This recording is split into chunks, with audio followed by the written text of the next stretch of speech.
వి gold trusted gold buyers తాకట్టులో ఉన్న బంగారాన్ని విడిపించి ఈ రోజు ఉన్న మార్కెట్ ధరకే కొనబడును.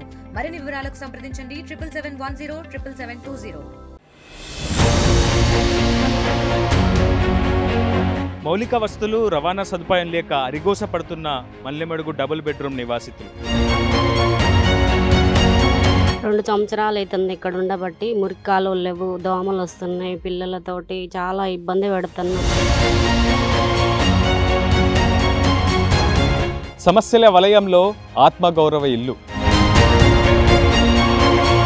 డంప్ అవుతుంది, ఏట్లో డంప్ అయ్యే కాడ ఈ నీళ్లు కలుస్తున్నాయి. ఆ నీళ్ళే మనం చాలా ఇబ్బంది ఉంది. రోడ్డు లేదు, ఎన్నిసార్లు ధర్నాలు చేసినా 3 రోజులు 4 రోజులు టైం ఇస్తున్నారు. మల్లెమడుగు డబుల్ బెడ్రూమ్ నివాసితుల కష్టాలపై ఆర్టీవీ అందిస్తున్న స్పెషల్ రిపోర్ట్.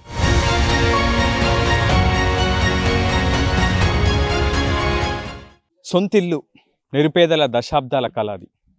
తెలంగాణ ప్రభుత్వం అటువంటి కళను సాకారం చేసేందుకు డబుల్ బెడ్రూమ్ ఇళ్లను అందుబాటులోకి తీసుకొచ్చింది.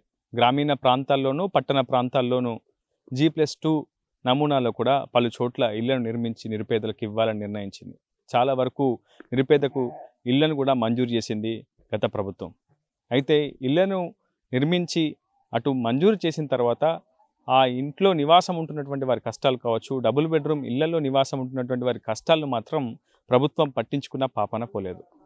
ఒకవైపు మౌలిక వసతులు లేక, మరోవైపు రవాణా సదుపాయం లేక నిర్మానుష్య ప్రాంతాల్లో నిర్మించినటువంటి డబుల్ బెడ్రూమ్ ఇళ్లలోనే నివాసం ఉంటూ అష్ట కష్టాలు పడుతున్నారు డబుల్ బెడ్రూమ్ ఇళ్ల నివాసులు. అలాంటి ఓ కథనాన్ని మీ ముందుకు తీసుకొచ్చే ప్రయత్నం చేస్తున్నాను. ప్రస్తుతం నేను ఖమ్మం జిల్లాలోని మల్లెమడుగు గ్రామం వద్ద ఉన్నాను. ఇది ఖమ్మం నగరంలోని 60వ డివిజన్లో ఉన్నటువంటి ప్రాంతం. ఒకవైపు పాలేరు నియోజకవర్గ పరిధిలో కూడా ఈ ప్రాంతం ఉంటుంది. 2 మంత్రుల ఇలాకాగా ఈ ప్రాంతాన్ని మనం పేర్కొనవచ్చు. అయితే ఒకవైపు మంత్రి తుమ్మల నాగేశ్వరరావు కావచ్చు, మరోవైపు మంత్రి పొంగులేటి శ్రీనివాసరెడ్డికి సంబంధించినటువంటి ఇరువురి నియోజకవర్గానికి సంబంధించినటువంటి ఆధీనంలో పరిధిలో ప్రస్తుతం మల్లెమడుగు ఉంది. మల్లెమడుగులో ప్రస్తుతం మనం చూసినటువంటి ఈ డబుల్ బెడ్రూమ్ ఇళ్లను గిరిజన సంక్షేమ శాఖ ఇంజనీరింగ్ విభాగం ITDA భద్రాచలం సహకారంతో ప్రారంభించారు. సుమారు 11 కోట్ల మేర వ్యయంతో ఈ డబుల్ బెడ్రూమ్ ఇళ్ల నిర్మించారు. మొత్తం 190కి పైగా ఇళ్లను ఇక్కడ అందుబాటులోకి తీసుకొచ్చారు. 2023లో అట్టహాసంగా ప్రారంభించారు.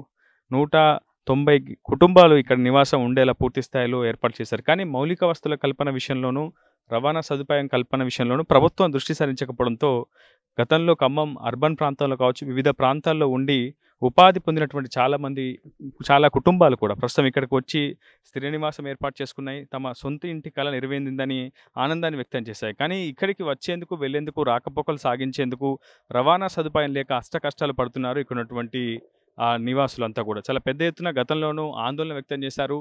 ప్రభుత్వ అధికారులకు వినతి పత్రాలు ఇచ్చారు. ఖమ్మం నగర కార్పొరేషన్ మేయర్ని కలిశారు, ఆ తర్వాత కమిషనర్ని కలిశారు, మంత్రులను కూడా కలిసి వాళ్ళ సమస్యలకు సంబంధించిన వినతి పత్రాన్ని అందజేశారు. కానీ ఇప్పటివరకు సమస్యల పరిష్కారం వైపు అధికారులు మాత్రం దృష్టి సారించలేదని చెప్పుకోవాలి. ఖమ్మం నగరానికి ఆనుకొని ఉన్నటువంటి ఈ నివాసులంతా కూడా సుమారు ఖమ్మం నగరానికి చేరుకోవాలంటే మాత్రం దాదాపు 16 కిలోమీటర్లు ప్రయాణిస్తే కానీ ఖమ్మం నగరానికి చేరుకున్నటువంటి పరిస్థితి. మరోవైపు రవాణా సదుపాయం కూడా ఉండదు. పూర్తిగా నిర్మానుష్యంగా ఉన్నటువంటి ఈ రహదారే వారికి ప్రధానమైనటువంటి రాకపోకలు సాగించే రహదారి అని చెప్పి మనకు తెలుస్తుంది. ప్రస్తుతం ఈ రహదారి గుండానే ఆటోలు కానీ లేదంటే రెగ్యులర్గా రాకపోకలు సాగించేందుకు ఎవరు కూడా రాకపోవడంతో ఒక నిర్మానుష్యమైనటువంటి ప్రాంతంలోనే ఒక జీవనం సాగిస్తూ మళ్ళీ ఖమ్మం నగరానికి రాకపోకలు సాగించేందుకు తీవ్రమైనటువంటి ఇబ్బందులు ఎదుర్కోవాల్సి వస్తుంది. మరోవైపు సుమారు ఇన్ని బ్లాక్స్ ఉన్నప్పటికీ కేవలం ఒకే బోర్ ద్వారానే వారి నీటి కొరతను తీసుకునేందుకు అష్ట కష్టాలు పడుతున్నారు. గతంలోనూ ప్రతి బ్లాక్కి ఒక బోర్ని కూడా ఏర్పాటు చేయాలని చెప్పి ప్రభుత్వ అధికారులకు విజ్ఞప్తులు ఇచ్చినప్పటికీ ఇప్పటి వరకు ప్రభుత్వం ఆ అంశంపై స్పందించినటువంటి దాఖలాలు అయితే లేవు. ప్రస్తుతం కాలనీ వాసులు ఉన్నారు, డబుల్ బెడ్రూమ్ నివాసులు మనతో ఉన్నారు. వారితో కూడా మాట్లాడించి వారి మాటల ద్వారానే తెలుసుకుందాం వారి కష్టాలేంటి, వారి నష్టాలేంటి, ఎంతకాలంగా ఇటువంటి కష్టాలు పడుతుందో తెలుసుకునే ప్రయత్నం చేద్దాం. అన్న చెప్పండి, అసలు ఈ కాలనీలో ఉన్నటువంటి సమస్యలు ఏంటి? ఫస్ట్ మొదటగా మీరు చెప్పండి, తర్వాత వెళ్దాం. నా పేరు బోడా వీరన్న, మాది బీసీ కాలనీ. ఇక్కడ ఈ ప్రాంతంలో వాకంలో ఒక బ్రిడ్జి కావాలి మాకు. బీసీ కాలనీ కాడ నుంచి ఇటొకటి అటొకటి ఒక పాయ వేసి 2 పాయలు దించితే ఇటు ఇల్లెందుగా మన దోర్నాకలు కానీ మహబూబాద్ కానీ రోడ్డు పోవడానికి మంచిగా ఉంటుంది. ఆ రోడ్లు లాగా రైల్వే కానక నుంచి రావాలంటే చాలా ఇబ్బందులు పడుతుర్రు. ఆ రావణపేట రూట్లో ఇప్పుడు 10-15 మంది చచ్చిపోవడం జరిగింది. ఇక్కడ కూడా ఈ యువతలు కూడా లేక చాలా ఇబ్బంది అవుతుంది. ఒక బ్రిడ్జి కావాలని చెప్పేసి మేము డిమాండ్ చేస్తూ, మరి అట్లనే ఈడ ఇళ్ళ మధ్యలో దానాయగూడెం, రామన్నపేట, బీసీ కాలనీ, రాపర్తి నగర్, రమణాగుట్ట, కైకుండగూడెం, ఇటు డబల్ బెడ్రూమ్ అన్నిటి మధ్యలో డంపింగ్ ఉంది. డంపింగ్ గతంలో 15-16 సంవత్సరాలు ఉద్యమం చేయడంతో బంద్ చేశారు. అప్పుడు తుమ్మల నాగేశ్వరరావు గారు పాలేరులో మినిస్టర్ గారు ఉన్నప్పుడు కేసీఆర్ని పిలిపించి బంద్ చేయించడం జరిగింది. దాన్ని మళ్ళీ తర్వాత పువ్వాడ అజయ్ గారు మినిస్టర్ అయిన తర్వాత దాన్ని ఇక్కడ పెట్టడం జరిగింది. దానిపైన మేము యుద్ధం చేస్తూనే ఉన్నాం. చేస్తుంటే ఎలక్షన్ల ముందు శ్రీనివాసరెడ్డి గారు మా ఇంటికి రావడం జరిగింది. వచ్చి వీరన్న మీ సమస్యలు ఏంది, ఏం కావాలి మీకు అని అడిగితే, మాకేం సమస్య లేదు సార్, మాకు మెయిన్ సమస్య అంటూ ఉంటే డంపింగ్ ఒకటి మారవాలి సార్ అని చెప్తే, నేను తుమ్మల గారు గెలిచినాక 3 నెలల్లో మా బంద్ చేస్తామని చెప్పారు. కానీ దాంట్లో ఇంతవరకు లేదు. 3 నెలల తర్వాత నేను 6 నెలలు ఆగి కూడా 6 నెలలు ఆగి శ్రీనివాసరెడ్డి గారిని 3-4 సార్లు కలిసా, తుమ్మల గారిని 3 సార్లు కలిసా. దాని మీద స్పందన లేదు. ఆ డంపింగ్ ఇక్కడే ఉంది. ఆ డంపింగ్ వల్ల కామించి మన కైకుండగూడెం చెరువు ఉంది. ఆ చెరువు నీళ్లు మన డంపింగ్ నుంచి పోతున్నాయి. ఆ కలిసితో నీళ్ళన్నీ పోయి డంప్ అవుతుంది. ఏట్లో డంప్ అయ్యే కాడ ఈ నీళ్లు కలుస్తున్నాయి. ఆ నీళ్ళే మన ఖమ్మం టౌన్ నగరం మొత్తం కూడా నీళ్లు తాగడం జరుగుతుంది. దానివల్ల జబ్బులు వచ్చి సస్తుర్రు. అట్లనే ఈ మల్లెల మనకు డబల్ బెడ్రూమ్లో హాస్పిటల్ ఒకటి లేదు. హాస్పిటల్ లేక ఇటు రామన్నపేట పోవాలంటే దగ్గర 5-6 కిలోమీటర్లు తిరిగిపోతారు. కానీ ఇటు బీసీ కాలనీ ఆ బైపాస్ రోడ్డు పోవాలంటే వాళ్ళు ఏమంటారు, ఇది 60 డివిజను, ఇది 58 డివిజన్ మీరు చూడమని అంటారు. దయచేసి ఇక్కడ ఉన్నాయి డబల్ బెడ్రూమ్లో 2 బ్లాకులు ఉంచారు హాస్పిటల్ కోసం. దాన్ని ఎమర్జెన్సీగా హాస్పిటల్కి ఓపెన్ చేయాల్సిందిగా మేము కోరుతున్నాం. ప్రస్తుతం కాలనీలో నివాసం ఉంటున్న వ్యక్తులు ఉన్నారు. మహిళలతో కూడా మాట్లాడించే ప్రయత్నం చేద్దాం. అమ్మ, మీ సమస్యలు ఏంటి, ఎంతకాలంగా ఈ సమస్యలు ఎదుర్కొంటున్నారు? 2 సంవత్సరాలు అవుతుంది ఇక్కడ ఉండబట్టి. మురికి కాలువలు లేవు, దోమలు వస్తున్నాయి, పిల్లలతోటి చాలా ఇబ్బంది పెడుతున్నాం. అన్ని సమస్యలకు ఇబ్బంది పడుతున్నాం. ఇటు పోవాలంటే పట్టాలు దాటాలంటే భయంకరంగా ఉంది. ఒక రోజు కూడా ఈరన్న గారికి చెప్పా, అండి ఇట్లా సంగతి అండి, రోడ్డు లేదు మాకు, ఇట్లా రోడ్డు మించి వస్తుంటే భయం అవుతుందంటే, ఏందమ్మా నీ సమస్య ఏంటంటే, ఏం లేదండి మాకు మొక్క దిక్కులేడు, మేము వస్తుంటే రోడ్డు బాగలేదంటే, సరే అమ్మా నేను చూస్తామ్మా అని చెప్పారండి. మురికాలు లేవు, దోమలు బాగా కొడుతున్నాయి, ఇబ్బందిగా ఉంది మాకు. ఖమ్మం వెళ్ళాలంటే ఎంత దూరం ప్రయాణిస్తుంటారు మీరు? ఇట్లా చుట్టూ వెళ్తారా, లేదంటే పట్టాల మించే వెళ్తారా, లేదా డంపింగ్ యార్డ్ మీద నుంచి వెళ్తారా? డంపింగ్ ఇట్లా పోతామండి, ఇట్లా పోతాం. ఇట్లా ఇటైతే దగ్గర, కాకపోతే ఏంటంటే దగ్గర అని పోతాం కానీ ఆ రైలు పట్టాల మీద వచ్చేసరికి భయం అవుతుంది. 2-3కి తగిలే పరిస్థితి వచ్చేసింది.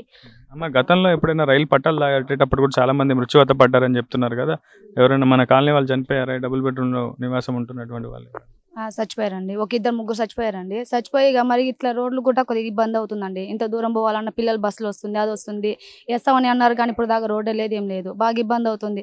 ఒక అబ్బాయి, మా తెలిసిన అబ్బాయి కూడా మా బ్లాక్లోనే హార్ట్ అటాక్ వచ్చి చచ్చిపోయిండు. రోడ్ దారి లేక అంబులెన్స్ ఫోన్ చేస్తే, అమ్మ లేదమ్మా, ఎక్కడమ్మా, ఏందమ్మా అని చెప్పుకుంటా ఇక్కడ రాను కూడా రాలే. చాలా ఇబ్బందిగా ఉందండి మాకు. కొద్దిగా హాస్పిటల్ అయినా ఈ రోడ్ ఒకటి కొంచెం చూడండి, మాకు రోడ్డు బాగా ఇబ్బంది అవుతుంది. రోడ్ ఇక ఇంత దూరం పోవాలన్నా, రైలు పట్ట దాటాలన్నా భయం వేస్తుంది, ఎటు నుంచి ఏదో వస్తుందేమో అని.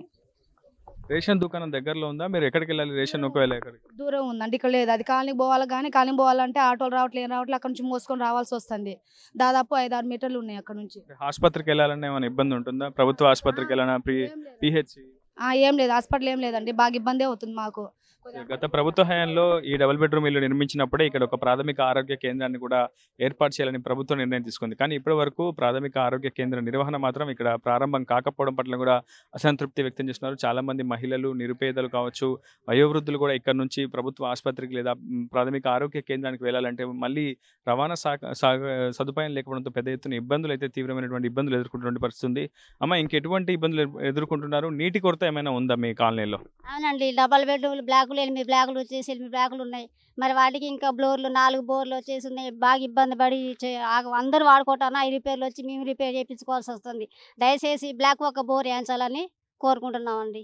ఇంకేం సమస్యలు ఉన్నాయమ్మా మీకు? ఇక్కడ నివాసం ఉంటున్నారు, దాదాపు ఇక్కడ జనావాసం కూడా ఎక్కువ ఉండే పరిస్థితులు, ఎందుకంటే చుట్టూ అడవి, మధ్యలో ఇందిరమ్మ ఇల్లు, ఎట్లా ఉంది పరిస్థితి? లైట్లు లేవు మాకు, ఆటోలకు ఇబ్బంది అవుతుంది. ఇక్కడ నుంచి ఆటోలకు పోవాలంటే చాలా అడుగుతున్నారు. అటు నుంచి పోవాలంటే ట్రాక్ ఎంత తీసుకుంటారమ్మా ఆటో ఛార్జ్? ఇక్కడ నుంచి ఖమ్మంకి వెళ్ళి బస్ స్టాండ్ పోవాలంటే 50 రూపాయలు అడుగుతున్నారు. మేము లేనోళ్ళు బీదోళ్ళని డబల్ బెడ్రూమ్ వచ్చింది మాకు, ఆటోలకి పెట్టాలి. పిల్లల స్కూళ్ళకి చాలా ప్రాబ్లం అవుతుంది.